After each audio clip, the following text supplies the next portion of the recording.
Welcome, everyone, to Daf Yomi 1 week at a time, Masechet Sanhedrin. This is our 6th class in this Masechet, and today we are going to be reviewing Daf 37 through 43. Okay, so the Mishnah begins on Daf 37, and the Mishnah says that the Sanhedrin, again, as we said, Sanhedrin was the name of either the court of 23 or the court of 71.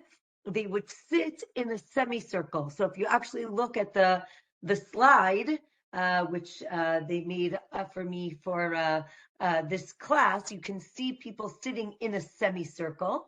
So they would sit in a semicircle so that everyone can see the other person.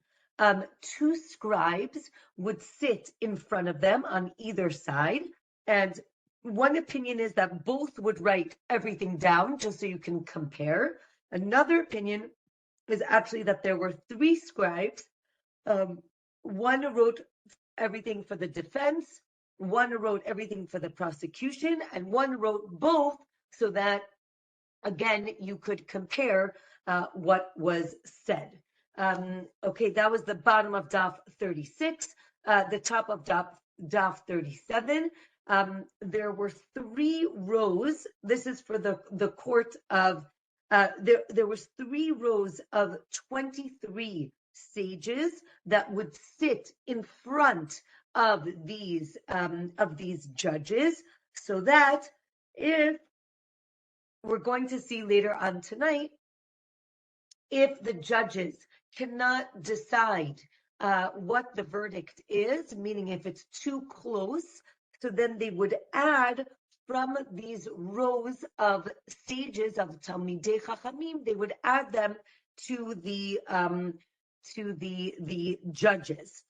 They would take the judge in the first row, and then the person would move over, and basically everyone would move up and then the last seat would be filled with someone who is in the audience. This way, there were always 3 full rows of people in front of the judges.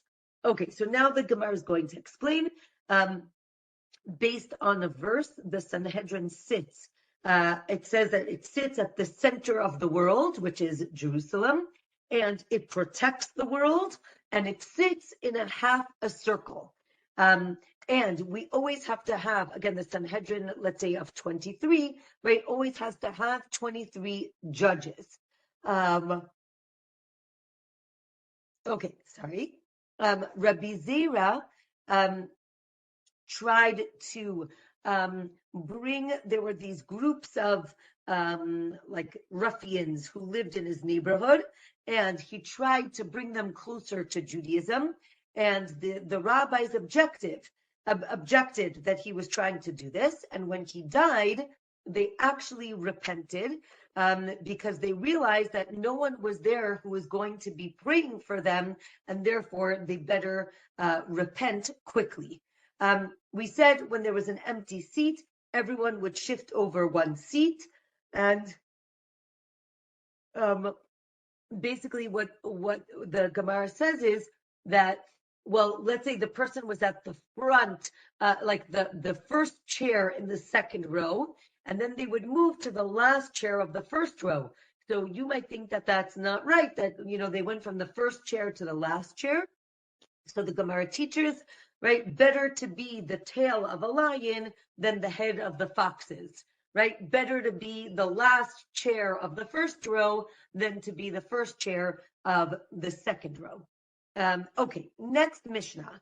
Now we're bringing in the witnesses, and we learned that they would try to frighten the witnesses in a capital case. They're going to cross-examine them. They say to them, you better not lie. If you lie and you get a person killed, then, the blood of all of their descendants is on your hands. And this is, this is to make sure that they realize that they better be telling the truth. And this is learned from Cain, right, from Cain who killed Hevel, right? It says, right, the blood of your brother, right, is on your hands. Okay, from here, the Gemara says that, the Mishnah continues and says, therefore, man was created alone, right? The Adam was created alone. So what does that mean, therefore, right? Therefore, anyone who causes a person to be lost in this world, it's as, from this world, it's as if you've destroyed an entire world, right? Here we're talking about the value of life. So too, if you preserve a life, it's as if you're preserving the whole world, right? And again, I think it's fascinating when we're talking about a capital case. The Mishnah reminds us, right? Don't think that we take this lightly. The Judaism, the rabbis take every single life very seriously, and therefore we're going to be very careful if we would get to a guilty verdict. Okay. We're going to continue about stories about man being created. Right, the fact that that man was created alone, or by himself, or again, Adam and Chava, right? But again, it's not. We have Adam and Eve, but we don't have an entire family created. We don't have a nation created in the beginning. This is also to bring peace among people, because you realize that everybody comes from the same person, right? If we all come from the same person, that's a unifying idea, right? And God created each person from the mold of Adam. However, each person looks different, right? And therefore, right, every person needs to say, right, in Hebrew, the line is Bishvili Nivra Ha'olam. Right, the world was created for me. Right there, every person is important. Okay, back to the court, right? But if you see something, you must give testimony, right? It's actually a mitzvah to give testimony, even though we just said it's so scary, it's so scary. Yes, and you still need to give testimony. Okay, now the Gemara says, they say to the witnesses, maybe you just saw him standing over the body. Maybe, you saw a sword with blood, but you didn't really see him kill him. That is not good testimony. You actually have to see the person do it, with his own hands or with the weapon. After the destruction of the temple, even though there was no Sanhedrin and there was no capital punishment, God still punishes people and gives them what they deserve. Therefore, if you were, and the rest of the Masechet will see who gets what punishment. But the Gemara says that if a person, did something that would have given him stoning, right? Sorry, let me take a step back. There are 4 types of capital punishment in Judaism that we're going to learn about. There's stoning, which is called skila, sreifa, which is called burning, but it does not mean like burning on a big fire, where we'll learn what it means exactly. Skila, sreifa, hereg. Hereg is being killed with a sword, and chenek, which is strangulation, is the 4th one. And different sins get different punishments, and we'll learn each one of these. I was going to say unfortunately, but we'll learn about each one of these in great detail. We will start at the end of today. But the Gemara says that a person, if they would have been liable for capital punishment, God still makes them get the punishment. So let's say they would be liable for stoning, so that person might fall off the roof or get trampled. If a person was supposed to be burnt, they might fall into a fire or be bitten by a snake. If they were supposed to be killed with a sword, they would be attacked by bandits. And if they were supposed to be strangled, so then they might drown or they might choke, right? The idea is that when these things happen, one could say that maybe this is God, punishing them for certain things. Okay. If you are liable for two types of capital punishment, you get the more severe. Okay. Hold on a second. So since we mentioned Cain and Abel, right? Cain and Hevel, the Gemara discusses how Cain stabbed Hevel many times. He didn't know, right, how to kill a person, right? He's the first person, unfortunately, that killed someone, right? So he didn't know how, which is the place you're supposed to, stab someone in order to kill them. So he actually stabbed him many times. Okay. Then the Gemara, over there, the Torah speaks about the earth, saying like the blood is right. The blood is on the earth, right? I can taste it. It's here. So since we're talking about that, the Gemara talks about the mouth of the earth used to sing praises to God, but after it swallowed the blood of Abel, of Hevel, it couldn't do it anymore, which is a very, I think, like graphic image. Okay. Since we're talking about sins and punishment, exile atones for half of your sins, right? That's learned also from Cain, or maybe atones for all of your sins. And since we're talking about exile, the Gemara now talks about Yechoniah, who is a bad king, but after he was exiled, his grandson was allowed to become the ruler, right? His name was Zerubbabel. And this shows that exile helped with atonement.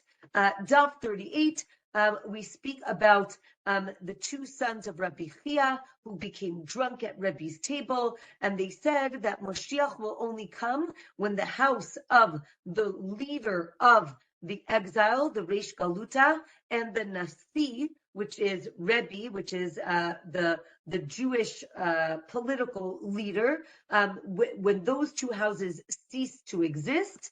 And here we have the very famous concept in Hebrew. The term is nichnas yain yatsa sod, right? When you drink wine, out comes secrets. Right, and this seems to be that even though they're drunk, it seems to be that they are revealing something secret that maybe they were not supposed to reveal. Okay, so since we were talking about Yechoniah, the king, so God did righteous things for the Jewish people. He sent Yechoniah and certain sages early into exile. So, right, they were the first wave of exile. And the question is why? So that when the people of Israel would be exiled after the destruction of the temple, there would be people there to greet them. So this is actually 11 years beforehand. They get sent into exile. And God sent the Jewish people 2 years earlier than they were supposed to be sent. They were sent into exile. Okay, we are now going to have a few stories about man being created by himself. And the Gemara says this is a proof that there's only one God. Right? Again, there should be no fighting between families because everybody comes from one person. And how do we know that God is all powerful? Right? Because when a person uses a mold, right, everything that comes out looks the same. But when God uses a mold, right, meaning Adam was the mold, when God uses that mold, everyone looks different, right? That's how great God is. And the Gemara tells us that people have different voices and appearances and different thought processes, right? That's what is unique about every single person. Adam, right, was created on Erev Shabbat, on Friday, right, the end of creation. And right, So what's the point? That it's at the end of creation. Everything already in the world was created. And this is meant to give humanity some humility, right? Even a small mosquito was created before we were created. Or the other side of that could be, right, the whole world was ready for Adam, for humanity to come into this world. So now the Gemara describes the creation of humanity, of Adam, right? Basically, dust was gathered from the whole world to create Adam. Or maybe it was from different places. So it says, right, the body came from Bavel, and the head came from Israel, and the rest came from all the other lands, right? The idea is that the entire world is giving something up in order for Adam to be created. And now the next midrash, I think, is an amazing midrash when you think about it, because I think we never think about this. What was Friday, right? This is the 6th day of creation. What happened on that day? So the Gemara tells us, right, there are 12 hours to a day from sunrise to sunset. On the first hour, the dust was gathered. On the second hour, there was already a form to man. Then on the third hour, God stretched out his limbs. On the fourth hour, he got his neshama, his soul. On the fifth hour, he stood up. On the sixth hour, again, this is like every hour of Friday. On the sixth hour, he named the animals. On the seventh hour, he met Chava. Right? On the eighth, they had Cain and his twin sister. That's a midrash, that there was a twin sister. On the ninth hour, they were commanded to not eat from the tree. The 10th hour, they ate from the tree. On the 11th hour, they were judged, meaning right, God realized that they ate, or told them that they were guilty for eating the tree from the tree. And on the 12th hour, they were banished from the Garden of Eden. Right? All of this happens on Friday. Also, right, to recognize that we commemorate this day on Rosh Hashanah. Right, so on Rosh Hashanah, this is, right, that is the day that man was created, but not only created, all these things that we just mentioned happened on that day as well. Okay. The Gemara tells us that God created the angels first, and then, meaning before man, and then asked them if he should create man, right? And originally they said no, so he burnt them up, and he did it again, and he asked the next group, and they said no, so he burnt them again. The third group finally said, do whatever you want. I guess they realized what would happen. So let's describe Adam, right? So the Gemara tells us that Adam reached from one end of the earth to the other, right? He was a giant, but when he sinned, God minimized him, right? Or maybe he was large from, vertically up towards the heavens. And Adam spoke Aramit, right? Different language. God showed Adam each generation of history, and he rejoiced over Rabbi Akiva's Torah, but then he was very sad when he heard about Rabbi Akiva's death. We're going to learn more about that later on in this Masechet. Unfortunately, Rabbi Akiva had a very terrible death. Okay. The Gemara says, right, that Adam actually at first denied the existence of God, right? He says, Ayeka, where are you? Doesn't realize that God is with him. And therefore, a person should always learn Torah and know what to respond to non-Jews. And here the Gemara begins a very long section about how to answer non-Jews who are arguing about the existence of God.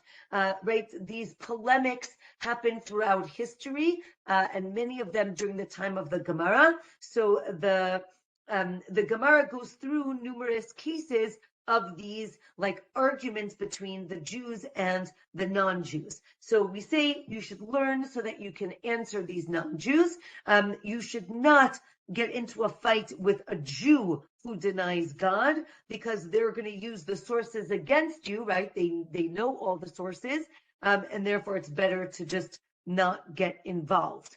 And the Gemara gives examples of the verses that people use in order to discredit the existence of God, right? The Torah says that, right, God in plural says, let's create man, right? And then the Gemara then, sorry. These non-Jews use those verses to say, you see, even in your Bible, it says, right, we are going to create man, right? You see, there are actually more than one, there's more than one God. So the Gemara tells us, no, God was asking the advice of the angels, therefore it was plural. Or maybe, right, and then in Daniel, it says that there were two thrones, right? One for, so maybe there are two gods. We say, no, one for God and one for David. It's not that there are two stones. Or maybe there are two thrones, one for din, for judgment, and one for tzedakah, for mercy, for righteousness. Or there's one throne and one like footstool, right? God says to go to God, right? That might imply there's another God. The Gemara says no, there's actually an angel who is named for God, but there's only one God, right? And again, the Gemara continues with different stories of these non-Jews who are trying to prove that God doesn't exist, and how the rabbis answer them. So that is on the bottom of Daf 38. Daf 39, we have heretics who tell Rabban Gamliel that God is actually a robber, right? He's a thief. He took out the rib of Adam and he gave it to Chava, right? And so Rabban Gamliel's daughter answers this heretic, and she says, right, if a robber took a silver pitcher and left a gold pitcher, what would you say? So they said, oh, that would be great. I wouldn't argue. So she said, yeah, that's exactly what happened, right? God took one rib and gave him Chava, right? Chava is so much better, right? Eve, right, is so much better than the one little rib that he lost. Okay. Right. Other responses, right? Let's say a heretic would come and say, I know what God is thinking. And they would say, you don't even know what's happening in another country. You think you can know what God is thinking, right? And other ideas that, right, God is the one who can count the stars, right? Even though they're constantly moving, right? We can never be able to count stars, right? A heretic once said to Rabban Gamliel, the God who created the wind didn't create the mountain, because there are different words in the Bible for their creation. And we say, no, just like man has different words for creation, so too God can as well. It doesn't mean that God doesn't exist. Right? One of these heretics said, oh, the top part of your body is controlled by a demon and the bottom by God. And then the rabbi said, well, why would God let the waste of the upper part go into his lower part? Right? It must be that all of it is from God. There's a story of Caesar who threw Rabbi Tarfon into a pen of wild beasts, because he was like arguing with the Caesar, but then these beasts didn't eat him. So then a Sadducee was there, and he said, oh, they didn't eat him because maybe they weren't hungry. So then the Caesar threw that guy in, and then they ate that guy. So they saw that God was actually saving Rabbi Tarfon. Again, a heretic asks, How could the Shekhinah, the divine presence, be in so many places at once? So the sage answers, right, just like the sun, which is all over, right, can go into many different homes and shine into every house, right? So too God can be in multiple places at one time. Right, so again, different discussions of these heretics who are arguing with sages, right? So one heretic says, God must be a Kohen, based on a verse in the Torah, but then he buried Moshe, and we know that he's not allowed to become impure if he's a Kohen. So the sage says, oh, don't worry, he purified himself, and that's how he was able to bury Moshe. We say, right, Jews are very unique. And then the heretic says, oh, you're not so special, right? Right, Bilam actually answered that the Jews aren't the same, right, as other nations. When Achav died, right, Achav was a terrible king. When he died, joy went through the camp. But we say that God isn't happy when wicked people are destroyed, but he does cause other people to be happy. Achav's death actually clarified two prophetic visions about him. So now the Gemara talks about Achav. Right, Achav tells Ovadia, right, my house wasn't blessed. And it says that Ovadia really feared God a lot, right? More than Abraham, actually. Who is this Ovadia? Right, Ovadia was a convert, and he was a prophet. He got prophecy because he saved 100 prophets from Izebel, who is Achav's wife, right, Jezebel. She's terrible, and she wants to kill all the prophets. So Obadiah hides these 100 prophets. He gives them bread and water, and then he splits them into two different caves of 50. Obadiah gets prophecy about Edom, and it finishes up by saying that the king of Moab sacrificed his son either to God or to idolatry. And that was, and Obadiah had gotten prophecy about Edom because he was a convert from Edom. Okay, with that, we finish the 4th chapter. Okay, the 5th chapter, we are continuing to discuss what was the court case like. What was the court like? So Daf 40, the Mishnah tells us that we test the witnesses with 7 different questions. Right, we say, which of the 7th year cycle of Shemitah, meaning which number Shemitah is this in the Yovel, in the Jubilee cycle, which is 50 years? What year did the crime happen? The month, the date, the day of the week, the time, and the place, right? Those are the 7 most important questions, or maybe there are only 3 questions. Then they ask him, do you recognize the defendant? Did you warn him? And if he did idolatry, which idol did he worship? The more questions, right, the better. And okay, so now we have 2 types of questions. The questions I just mentioned are called chakirot. Chakirot means like we're examining the witnesses.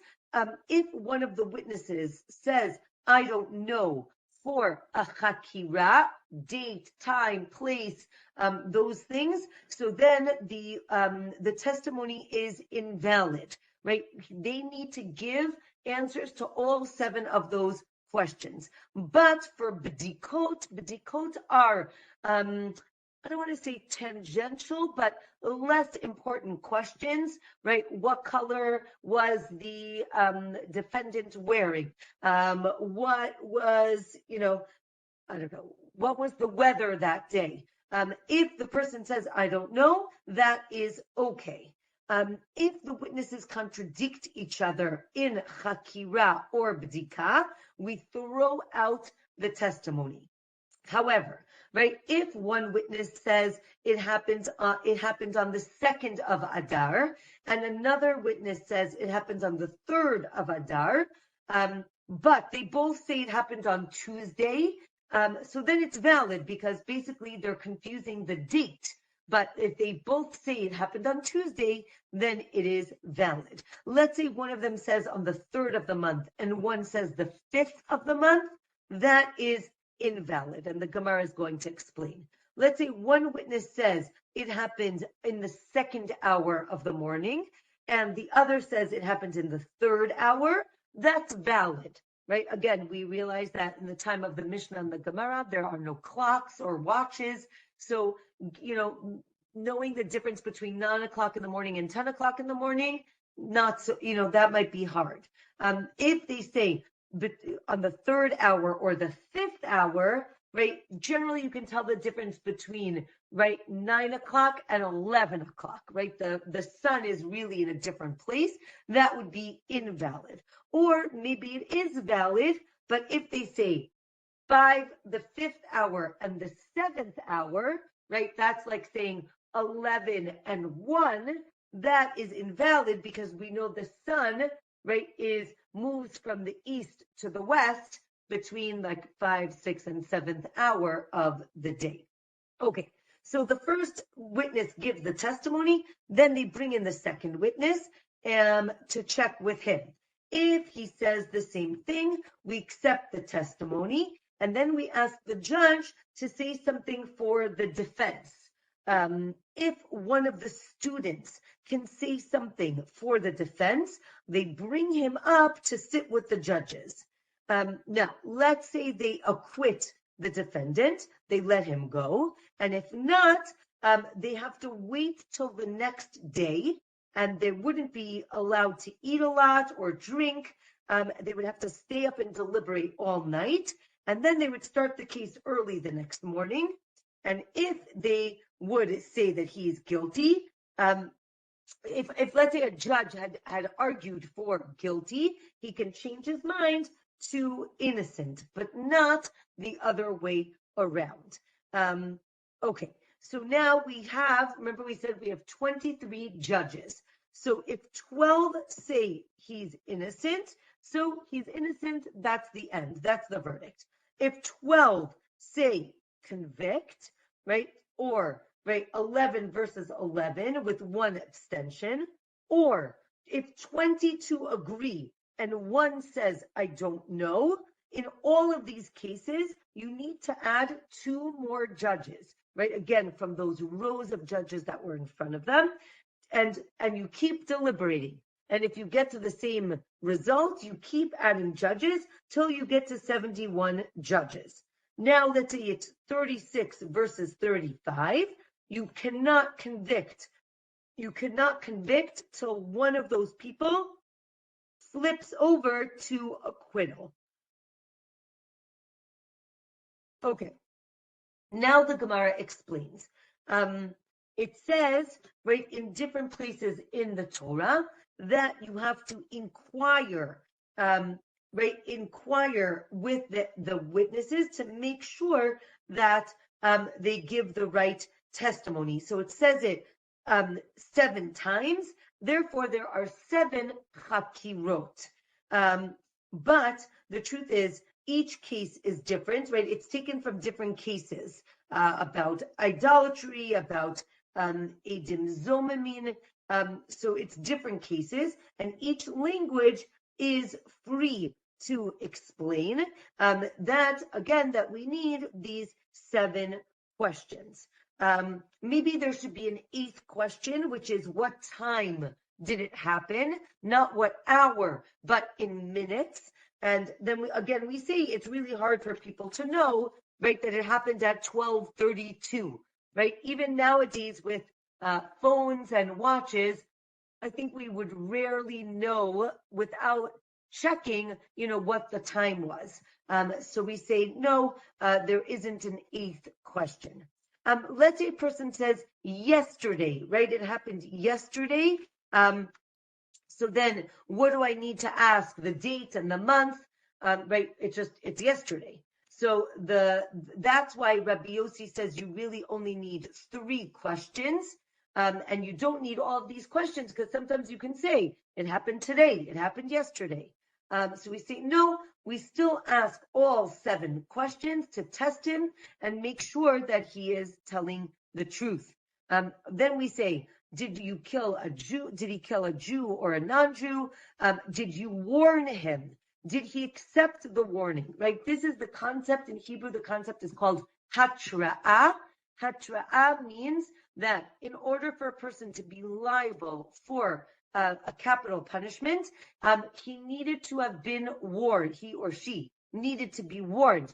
Don't do that, because if you do that, you are going to be liable for death. And then the person has to say, yeah, I don't really care. I want to kill him anyway, right? He does it exactly in that moment. And then we also said, so then the Gemara continues on Daf 41, right? That warning is deoraita, right? There's the Torah teaches that you have to give warning, right? You have to show him, the person, what they're doing is wrong, and right, and it talks about the Mikoshesh Eitzim. Mikoshesh Eitzim was a man in the desert. And he actually was gathering wood on Shabbos, and he was warned, right? The Midrash says it's Tzlofchad, right? Bnot Tzlofchad's father. He was warned, and he still did it. So we learn from here, or maybe we learn from an adulterer, right? And he actually gets stoning. He also was warned, right? And there are many sources, and we need all of them to teach this warning for all 4 different types of capital punishment, right? So he needs to say, I'm ready to die for this. This is based on a verse. Okay.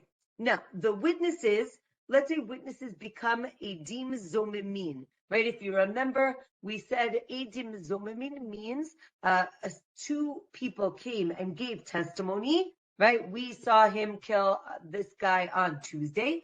2 other people come and say, how could you have said that you saw him kill somebody on Tuesday? You went to the movies with us on Tuesday. There's no way you could have seen it.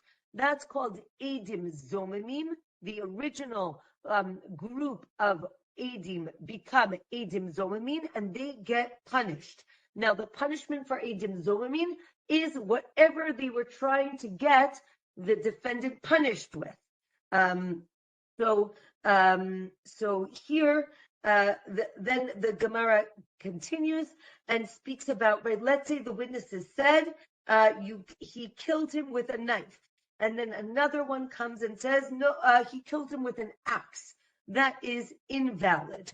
But if he says the murderer was wearing a black sweatshirt, and someone comes and says the murderer was wearing a white sweatshirt, that is valid, right? Because again, it's a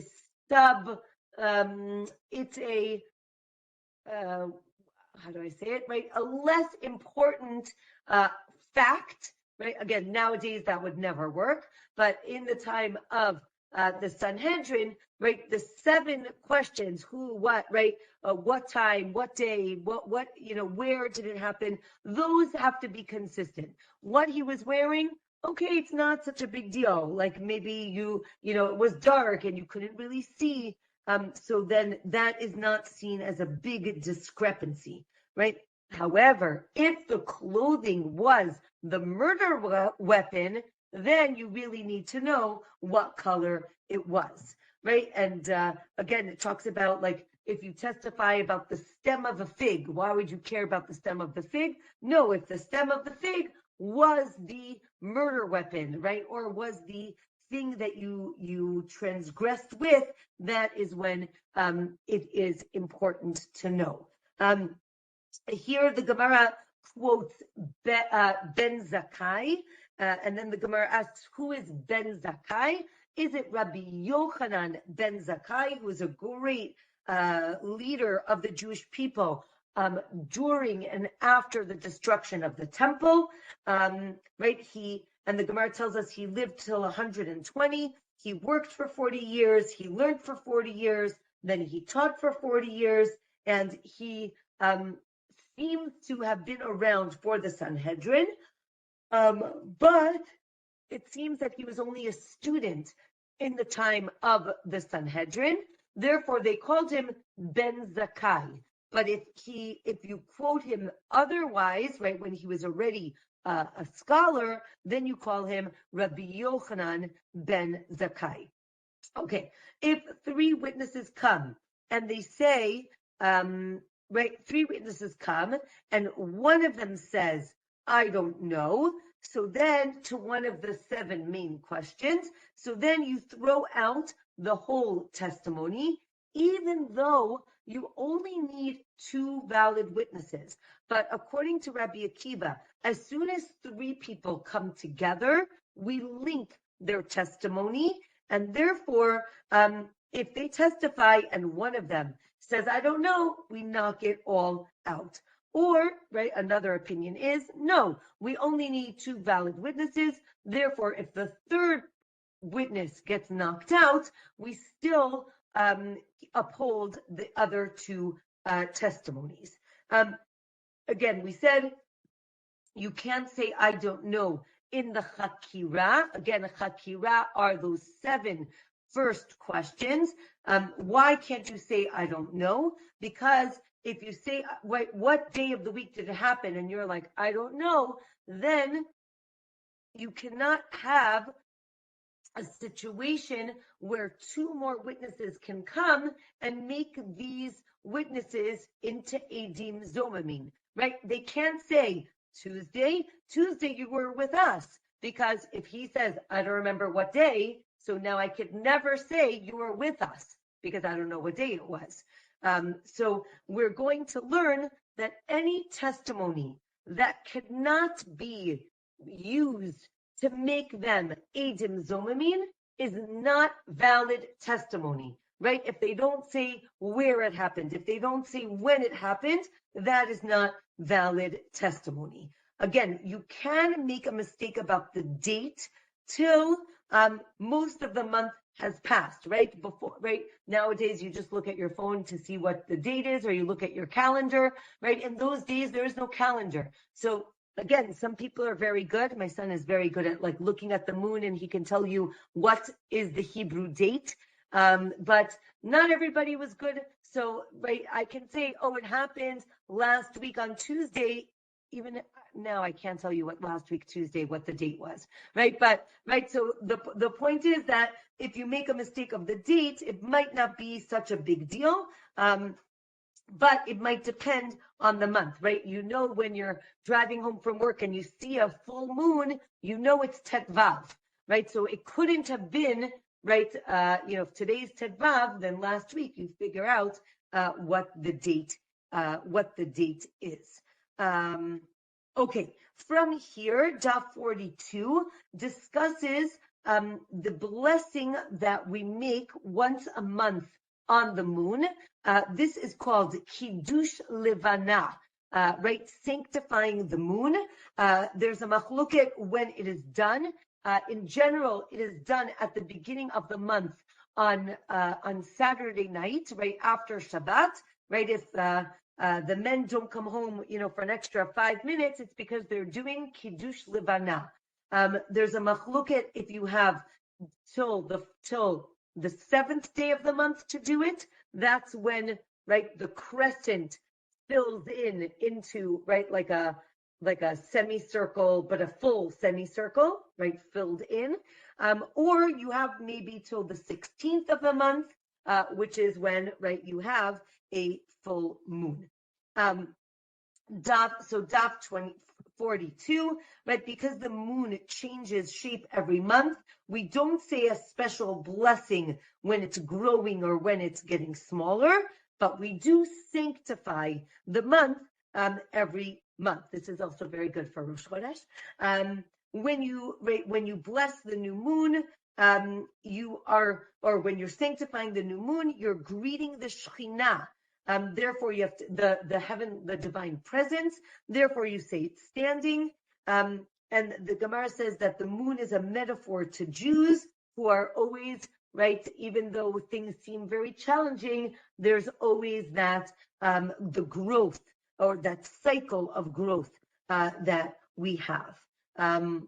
Okay, if there's a discrepancy between 1 or 2 hours, it's valid.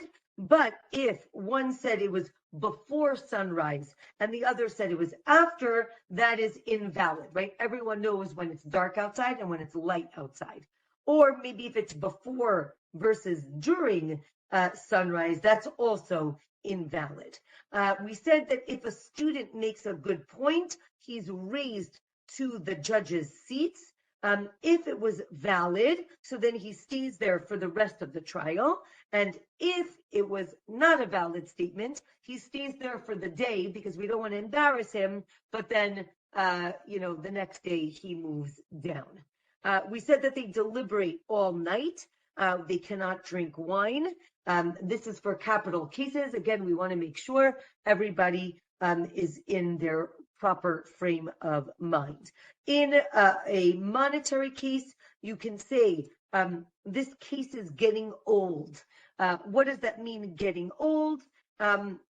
It could mean that there was a delay in the deliberation, right? It's taking too long. Or it could mean old as in wise, right? This was decided in a very wise way, right? We don't use this language for a capital case. With that, we finished the 5th chapter. So we're just zooming by.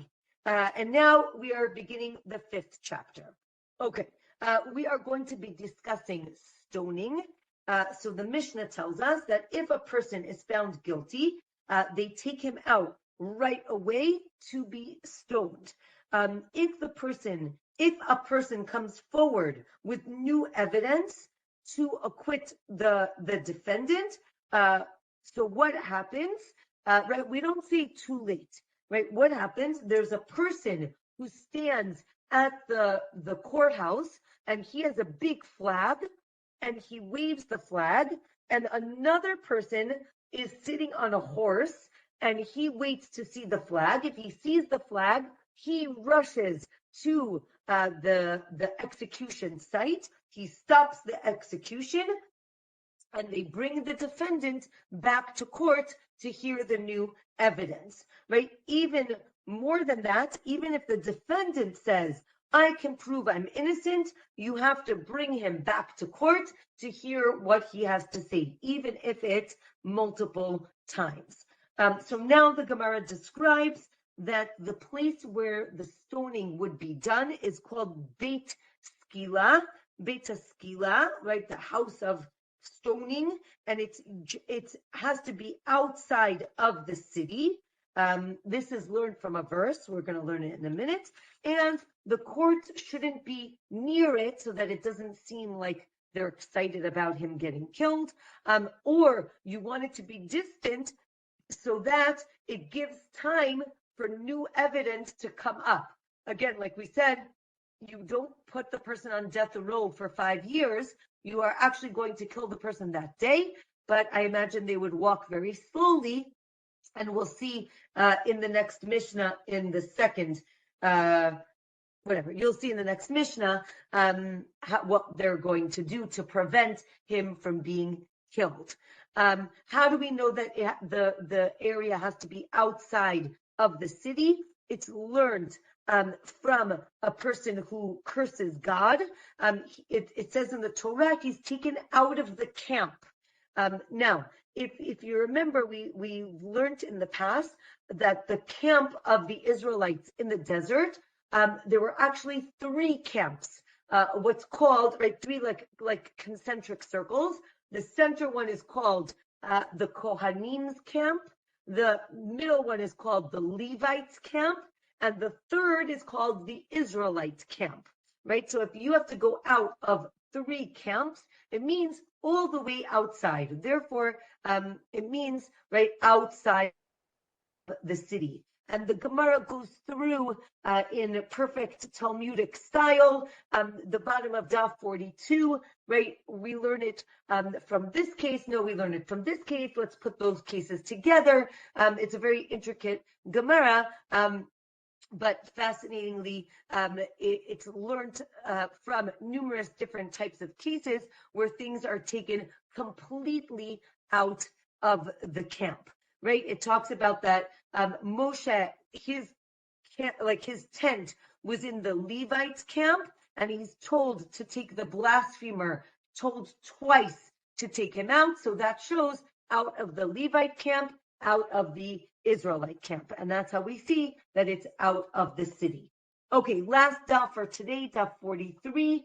A person is stoned without their clothing. Only if a female is actually stoned with their clothing. We're not going to learn this today, but the Gemara actually explains later on that this is actually merciful, meaning the person will die much quicker if they don't have any clothes on. Therefore, it's better to do it if they don't have clothing on. But for a woman, she would be very embarrassed, and therefore she's killed with her clothing on. Also talks about you throw one stone first, and if the person doesn't die, so then you keep throwing more stones. We're going to learn more about stoning next week. So then the Gemara asks, the Gemara teaches that anything that's used to kill the person needs to be purchased with public funds, where you can't ask the person to pay for their own death, but the flag and the horse, right? Again, that's used to save his life, so maybe he should pay for that. And then we say no. They actually used to give a person who was going to be executed some wine with livona, with frankincense, to like dull his senses before the execution.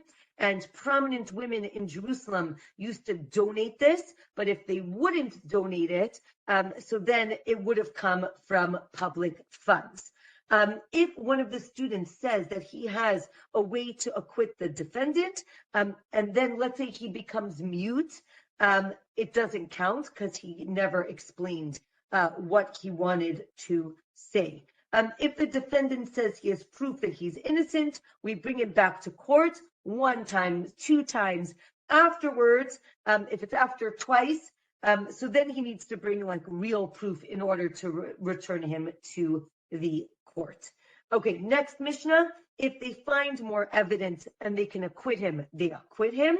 If not, they take him out to be stoned, and they announce as he's walking, this is so-and-so, he's about to get killed because he did this on this day, so-and-so were the witnesses. If anybody has any information, right, please come and tell us. Right, so the Gemara says you have to announce what the crime was, and you announce it in front of him as he's walking. Something fascinating about exactly this moment in the Gemara, depending on what type of Gemara you have, you either have a very interesting story here, or you do not. What happened right here in the Gemara? There's a piece of Gemara that speaks about the death of Jesus. And it talks about how on Erev Pesach, right, the day before Pesach, they hanged him, and then they announced it actually 40 days beforehand. And it's like gives a whole description. This was actually censored out of the Talmud. People were concerned that it would cause more hate between non-Jews and Jews. And in recent years, that piece has been restored in certain versions of the Gemara. So it's just interesting that it is here.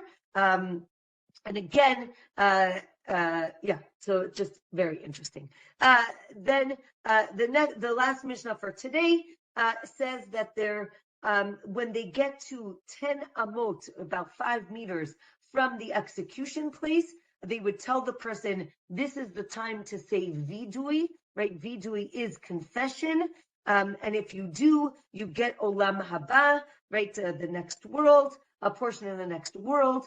This is learned from Achan, right? Achan is the person who in Sefer Yehoshua, in Joshua, he takes the spoils of war, even though God said you're not allowed to take the spoils of war, and he's told to do tshuva, right? And what does he say? Right, my death should be an atonement for all of my sins.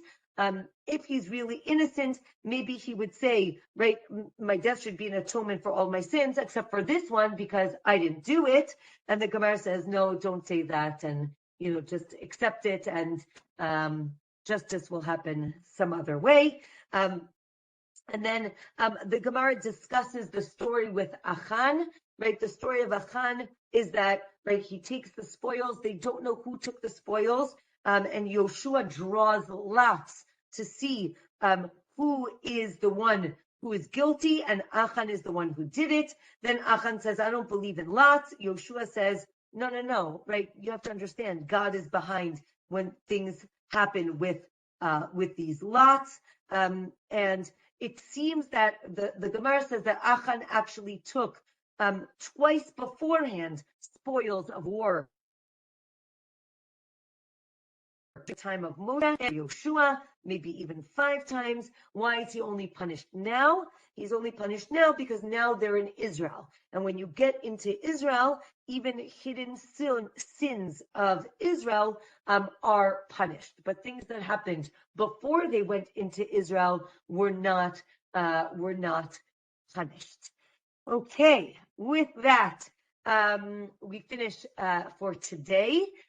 Next week, we're actually going to have class on Tuesday instead of Wednesday.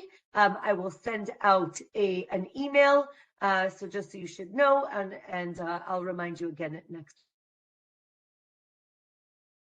week, but then we will back our scheduled program. So wishing everyone a wonderful week and a Shabbat Shalom. Does anyone have any questions? I see we have a few more minutes. Okay. Remember when you said, then they ate the forbidden fruit. Now, from your perspective, your learned perspective, was that the original sin? And I have a Chabad Orthodox rep, but he says that was not the original sin. What do you think? He says it's because, and Eve said, and you should not touch it. And God didn't say that. So she added to Torah.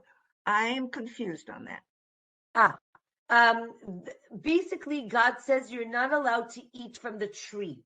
When Eve speaks to the snake, she says you're not allowed. God told us we're not allowed to touch the tree. And there's a midrash that right then the snake basically, like, this is a midrash, right? The story, this is not midrash says, right, that the snake pushes her into the tree, and he says, look, you touched the tree and you didn't die, so I guess you can eat from the tree, right? Meaning she adds to the prohibition, and that gets her in trouble. But does it get us in trouble? Which one is it? Well, what's us? Eating or her adding the words? Because she added, meaning the prohibition was to eat, not to touch. She added to the prohibition, but because of that, the snake was able to trick her, one could say, maybe, into eating it. Okay. Thank you. Yeah. You're welcome. Yes, Ilanit. Yes, I'm reading the Art Scroll version, and the details again were fascinating. I know you couldn't get into the details, but just to highlight that the 3 times he gets to say, "Oh, I got something about myself." And they walk him back, and then it says that he's escorted that next 4th time by 2 scholars, so that if he says it again, that they can make a determination right there that no, that's not going to be enough, and then they go through with the execution. And I just thought that they said, why didn't the the first time? And it was said, because the guy is afraid. He's terrified for his life. He's forgetting things he can't. So we will listen to him several times. And I just thought that was beautiful. That it made me think of a question, which has probably been asked a million times by others, but we know that you can say you're innocent, you can say that, you can bring evidence, you can whatever, but you can't testify against yourself. You can't say, I'm guilty. Correct. So, if it should ever happen that they're about to acquit and they want to let the guy out, they open the door and the guy says, well, actually, I feel guilty and I need to confess. Oh. Right. So but they wouldn't accept it, right? Correct. No, they wouldn't accept it. Meaning it's between him and God and he has to do his repentance, but you cannot convict in court based on a person's own admission. Correct. Yes. Fascinating. Yeah. Okay. Aliza, yes. A little one. Yeah. I have heard that they tried to stone him, not hang him. And in your recollection, has there ever been a time when they tried to stone anybody, but they didn't succeed? To be continued next time. Okay. We're going to talk about if this is something you are interested in, then this is the Masechet for you.